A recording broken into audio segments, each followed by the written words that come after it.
Oye, papá. Observa el semblante del camarero. ¿No es repulsivo? El adolescente levantó su móvil, tomando una fotografía a escondidas. La mesa de al lado estalló en risitas contenidas. El camarero simplemente bajó la mirada, limpiando en silencio el café derramado de la mesa. Alguien murmuró, probablemente una explosión de gas o algo así. Pero el padre se quedó helado. Distinguió algo bajo el cuello del camarero, un tatuaje desvaído asociado con una unidad de fuerzas especiales que él reconocía demasiado bien. Escribe, injusto, si crees que burlarse de otros es completamente inaceptable. David Montero, de 38 años, había servido como sanitario de combate durante la campaña de Faluya. 5 años antes, había sufrido graves quemaduras mientras sacaba a un compañero soldado de un vehículo militar blindado envuelto en llamas tras la detonación de un artefacto explosivo improvisado. La explosión le había dejado la mitad de la cara y el cuello permanentemente desfigurados, una auténtica cartografía de sufrimiento grabada en su piel. Tras su baja médica, David se retiró de la vida militar, rehuyendo las asociaciones de veteranos y las reuniones que podrían haberle ofrecido consuelo. Se estableció en una tranquila comunidad llamada Villarrío, lejos de cualquiera que pudiera reconocerle, y consiguió empleo como camarero en el Mesón de Villarrío, un modesto restaurante donde podía ganarse la vida dignamente manteniendo interacciones escuetas. Cada día, toleraba las miradas, los comentarios en voz baja, la forma en que los padres acercaban a sus hijos cuando él se aproximaba a sus mesas. Ideó un sistema: acercarse por la derecha, su lado menos marcado por las cicatrices, hablar de forma concisa, colocar los platos con cuidado y retirarse. El gerente, Miguel, al principio se había mostrado reacio a asignarle a David tareas de cara al público, proponiéndole en cambio trabajo en la cocina. Sin embargo, David había insistido, se negó a ocultarse por completo. Aquel sábado por la tarde en particular, David llevaba una bandeja cargada de bebidas cuando percibió risitas a sus espaldas. Un grupo de adolescentes del instituto local se daban codazos, señalando con disimulo. Un joven, de aproximadamente 16 años, levantó su teléfono móvil, fingiendo hacerse un selfie cuando, en realidad, fotografiaba el perfil de David. «Mirad esto», susurró el joven a sus compañeros. Como sacado de una película de terror. David oyó cada palabra. Su sentido del oído se había agudizado desde la explosión, como si compensara sus otras heridas. Continuó caminando, su semblante cuidadosamente inexpresivo, su agarre de la bandeja firme, a pesar de la familiar sensación de humillación extendiéndose por su pecho. En un reservado cercano estaba sentado Carlos Valverde, un sargento retirado del ejército de tierra, cenando con su hijo adolescente, Alejandro. Carlos estaba explicándole el proceso de solicitud para la universidad cuando observó a David llevar agua a una mesa contigua. La manga del camarero se había remangado ligeramente al estirarse, dejando al descubierto el borde de un tatuaje distintivo en su antebrazo. El tenedor de Carlos se detuvo a medio camino de su boca. Aquel tatuaje, una cruz de sanitario entrelazada con un inconfundible emblema de unidad, pertenecía al 3er Batallón, 5º de Infantería de Marina, su unidad en Faluya. Su mirada se desvió hacia el rostro marcado de David, percibiendo más allá de la desfiguración los rasgos subyacentes. El reconocimiento alboreó lentamente, y luego golpeó con la fuerza de un trueno. «Papá», preguntó Alejandro, al notar la repentina quietud de su padre. «¿Qué ocurre?» Carlos observó cómo su hijo y sus amigos persistían en su burla hacia David, tomando otra fotografía cuando el camarero se dio la vuelta. Sin decir palabra, Carlos alargó la mano por encima de la mesa y agarró firmemente la muñeca de su hijo, obligándole a bajar el teléfono. «Alejandro», dijo, con voz baja y gravemente seria, «acabas de cometer el acto más deleznable que te he visto realizar jamás». La sonrisa del chico vaciló. «Es solo una foto, papá. Para divertirnos». La mirada de Carlos permaneció fija en la figura de David que se alejaba. «Ese hombre no es lo que tú crees que es. Ni remotamente.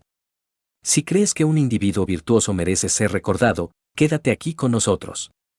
Carlos Valverde había dedicado 18 años al servicio militar antes de pasar a la vida civil. Había sido sargento de pelotón durante las mismas operaciones en Faluya donde David había servido como sanitario de combate. Aunque habían estado asignados a compañías diferentes, Carlos conocía las historias, todo el mundo las conocía. Se referían a él como el sanitario que sacó a 4 hombres bajo fuego enemigo. Hablaban de un joven sanitario que, a pesar de sufrir graves quemaduras cuando su vehículo de transporte fue alcanzado, había entrado repetidamente en el vehículo en llamas para sacar a los infantes de marina heridos. El último hombre que sacó fue el teniente Javier Valverde, el hijo mayor de Carlos. Javier había sobrevivido gracias a aquel sanitario, aunque todavía cojeaba al andar. Y ahora, asombrosamente, el mismo hombre estaba limpiando mesas en un restaurante de pueblo mientras unos adolescentes se burlaban de sus cicatrices. Alejandro, dame tu teléfono, exigió Carlos, con un tono que no admitía negativa. Papá, ¿qué importancia tiene? Solo estábamos. Alejandro entregó su teléfono de mala gana. Carlos borró las fotografías y luego se levantó de repente. Quédate aquí, ordenó a su hijo, y luego se acercó al puesto del gerente, donde un hombre calvo de unos 50 años examinaba recibos. Perdone, dijo Carlos. El camarero de las cicatrices de quemaduras. ¿Podría hablar con él en privado? El gerente, Miguel, pareció inquieto. David está de servicio ahora mismo. ¿Hay algún problema con su servicio? Ningún problema. Necesito expresarle mi gratitud por un suceso que ocurrió hace mucho tiempo. Miguel desapareció en la cocina y reapareció momentos después con el ceño fruncido. Dice que no desea hablar con nadie. Es reservado sobre su pasado. Carlos asintió, comprendiendo. Los hombres que habían presenciado lo que David había presenciado a menudo preferían el anonimato al reconocimiento. Anotó su nombre y número en una servilleta. Por favor, entréguesela. Infórmele que es del padre del teniente Valverde. Él lo entenderá. Aquella noche, Carlos se sentó ante su ordenador, contemplando el campo de comentarios vacío de un grupo privado de Facebook para veteranos de las campañas de Irak. Sus dedos flotaron sobre el teclado antes de que comenzara a escribir. Hoy, he visto cómo se burlaban de un héroe vestido con uniforme de camarero. El sanitario que salvó a mi hijo y a otros durante la operación Furia Fantasma está sirviendo comidas en mi ciudad natal, soportando burlas por las cicatrices que obtuvo mientras rescataba infantes de marina. ¿En qué nos hemos convertido cuando no reconocemos el precio del servicio cuando está justo delante de nosotros? A medianoche, la publicación se había difundido 197 veces por las redes de veteranos. Por la mañana, había llegado a varios miles de veteranos y familias de militares de 3 estados. Mientras tanto, los compañeros de Alejandro habían subido sus propias fotografías de David a internet con leyendas burlonas, ajenos a la escalada de la situación. En cuestión de horas, su publicación se vio inundada de comentarios de veteranos y militares en servicio activo, exigiendo la retirada de las imágenes y la emisión de disculpas. Ese es el sanitario de combate David Montero, escribió un comentarista. Estáis faltando al respeto a un hombre que salvó más vidas en un solo día de las que probablemente vosotros influiréis en toda vuestra vida. David seguía sin ser consciente de la evolución de los acontecimientos. Trabajó su turno del domingo por la mañana, manteniendo su habitual perfil bajo. Sin embargo, algo había cambiado. Los clientes lo observaban de forma diferente, con reconocimiento en lugar de repulsión en sus miradas. A última hora de la tarde del domingo, llegó una carta al restaurante, dirigida simplemente a Sanitario Montero. Dentro había una nota manuscrita: me llevaste 2 kilómetros bajo fuego enemigo cuando tenía ambas piernas destrozadas. Si tú estás lavando platos, yo fregaré suelos encantado. Algunas deudas nunca se pueden pagar. Un infante de marina agradecido. El gerente colocó la carta en la mesa de la sala de descanso, y su comprensión de su callado empleado se transformaba con cada hora que pasaba. Escribe, injusto, si crees que nadie merece ser ridiculizado por las cicatrices que lleva por proteger a otros. El lunes por la mañana presentó un espectáculo sin igual en el mesón de Villarrío. A las 7 de la mañana, una docena de hombres y mujeres con uniformes militares de gala ocupaban asientos por todo el establecimiento. Entraron en silencio, eligieron varias mesas y cada uno colocó una pequeña tarjeta con la inscripción: gracias, sanitario, de forma visible junto a sus vasos de agua. A las 8 de la mañana, su número se había duplicado. El restaurante, normalmente tranquilo los lunes por la mañana, resonaba con la presencia de personal de la Infantería de Marina, el Ejército de Tierra y la Armada, todos sentados con una postura impecable, conversando en tonos respetuosos, esperando. David llegó para su turno a las 8:30, ajeno a lo que le esperaba. Se detuvo en la entrada, contemplando la multitud de uniformes. Su inclinación inicial fue retirarse, marcharse y no volver nunca a aquella atención no deseada. Sin embargo, algo lo retuvo. Miguel se acercó con nerviosismo. David, estas personas están aquí por ti. Yo no lo sabía. Su voz flaqueó. No conocía tu identidad. David se dirigió mecánicamente a la sala de descanso, se puso el delantal y comenzó su rutina. Le temblaban ligeramente las manos mientras llenaba los vasos de agua, pero su semblante permanecía sereno. Al acercarse a la primera mesa de infantes de marina, un sargento mayor se puso en pie y ejecutó un saludo perfecto. Sanitario Montero, dijo, su voz resonando en el ahora silencioso restaurante. Gracias por no abandonar a nadie aquella noche. David permaneció inmóvil, con la jarra de agua firmemente agarrada. El sargento extendió la mano y, tras un momento de vacilación, David se la estrechó. Uno por uno, los veteranos se acercaron. Algunos se presentaron como miembros de unidades con las que él había servido. Otros eran simplemente compañeros veteranos, demostrando solidaridad. Una mujer con uniforme de gala de la Armada le entregó una pequeña caja que contenía un corazón púrpura. De su padre, aclaró ella, había sido uno de los hombres que David había salvado, aunque había fallecido el año anterior debido a complicaciones de sus heridas. Me hizo prometer que te lo devolvería si alguna vez te localizaba, dijo en voz baja. Dijo que pertenecía al verdadero héroe de Faluya. A media mañana, los equipos de noticias locales se habían congregado fuera. Miguel, que solo unos días antes había sugerido a David que trabajara menos turnos de cara al público porque su apariencia incomodaba a algunos clientes, ahora estaba ante las cámaras declarando lo privilegiado que era el restaurante de emplear a semejante héroe. Carlos Valverde llegó con sus dos hijos, Alejandro y el teniente Javier Valverde, este último caminando con una cojera notable mientras se dirigía directamente hacia David. Probablemente no me recuerdes, comenzó Javier. Tercer vehículo del convoy, respondió David en voz baja. Fémur fracturado y heridas de metralla en la parte baja de la espalda. Seguías intentando ponerte de pie, incluso con la pierna rota. Los dos hombres se abrazaron mientras las cámaras documentaban el momento. Javier se volvió hacia su hermano menor. Alejandro tiene algo que decirte. El adolescente que había fotografiado a David para burlarse ahora estaba de pie ante él, con el rostro encendido por la vergüenza. Me disculpo, pronunció, su voz apenas perceptible. No lo sabía. Actué de forma estúpida y cruel. No hay justificación.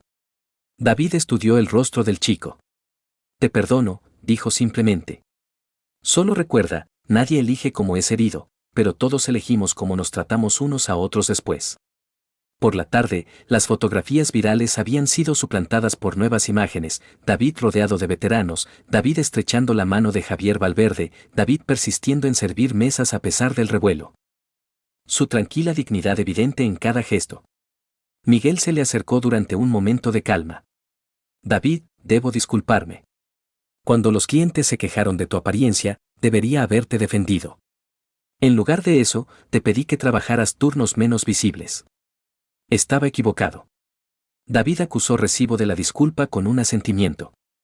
Antes de la hora de cierre, Miguel colocó un cartel recién impreso junto a la entrada del restaurante, orgullosos de tener héroes americanos en nuestro personal. El nominado a la medalla de honor David Montero sirve aquí. Mientras David limpiaba las mesas aquella noche, Carlos Valverde se quedó, esperando hasta que estuvieron relativamente solos. ¿Por qué aquí?, inquirió simplemente. Con tu historial, podrías tener numerosos puestos trabajando con veteranos o en funciones de enlace militar. David meditó la pregunta con cuidado. Porque aquí, soy simplemente David. No una narración lastimera, no un anuncio de reclutamiento, no un recordatorio del día más terrible en la existencia de nadie. Hizo una pausa. O al menos, lo era. Carlos asintió comprendiendo. A veces, la carga del heroísmo era más pesada de lo que los civiles podían imaginar. A la mañana siguiente, el mesón de Villarrío abrió con una cola de clientes que se extendía alrededor de la manzana, veteranos, familias de militares y miembros de la comunidad esperando pacientemente una oportunidad para estrechar la mano de David o simplemente ser atendidos por él. Los adolescentes locales que se habían burlado de él también estaban presentes, distribuyendo discretamente folletos para un evento de recaudación de fondos en apoyo a los combatientes heridos. ¿Alguna vez has tomado la decisión correcta cuando todos los demás se abstuvieron? Tu historia también es importante. Un mes después, David recibió una comunicación oficial del Pentágono invitándolo a una ceremonia en honor a los sanitarios de campaña. La carta aludía a la posibilidad de concederle formalmente la medalla de honor que había sido recomendada años antes pero que se había pospuesto debido a complejidades administrativas. David dobló la carta y la guardó en su taquilla del restaurante. No tenía planes de asistir. El reconocimiento, aunque valorado, le parecía incongruente con la existencia tranquila que se había labrado. ¿No vas a asistir?, inquirió Miguel cuando David mencionó que declinaba la invitación. Estoy contento aquí mismo, respondió David. No necesito medallas ni ceremonias. Simplemente deseo días normales en los que la gente me vea a mí, no solo mis cicatrices o mi historia. El restaurante había cambiado de formas sutiles. Clientes que antes habían pedido otros camareros ahora buscaban específicamente la sección de David. Los veteranos seguían frecuentando el establecimiento con regularidad, pero respetaban su preferencia por la normalidad, tratándolo como David el camarero en lugar de como el sanitario héroe de guerra. Un martes por la mañana, David descubrió una tarjeta manuscrita colocada meticulosamente en su silla habitual de la sala de descanso. Decía simplemente: tus cicatrices son medallas que nosotros no podemos llevar por ti. No estaba firmada, pero reconoció la caligrafía de Alejandro Valverde. Mirando a través de la ventanilla de servicio, observó a Alejandro y a varios compañeros de clase sentados en el comedor. En lugar de móviles levantados para capturar su desfiguración, tenían cuadernos abiertos, tomando notas diligentemente mientras un paramédico fuera de servicio demostraba técnicas fundamentales de primeros auxilios. Miguel había cedido el espacio para clases semanales de primeros auxilios, inspirado por el servicio de David. Parece lo menos que podíamos hacer, explicó encogiéndose de hombros. David observó a los adolescentes practicar la aplicación de torniquetes y vendajes de presión, las mismas técnicas que él había empleado bajo fuego. La escena removió algo largamente inactivo dentro de él. Quizás había mérito en ser visible, después de todo, con cicatrices y todo. El honor no reside en medallas ni uniformes, vive en aquellos que llevan heridas pero no albergan odio. Y a veces. Un hombre callado limpiando mesas una vez tuvo el poder de la vida y la muerte en sus manos, preservando los últimos alientos de un pelotón entero. ¿Alguna vez te han juzgado mal basándose únicamente en tu apariencia?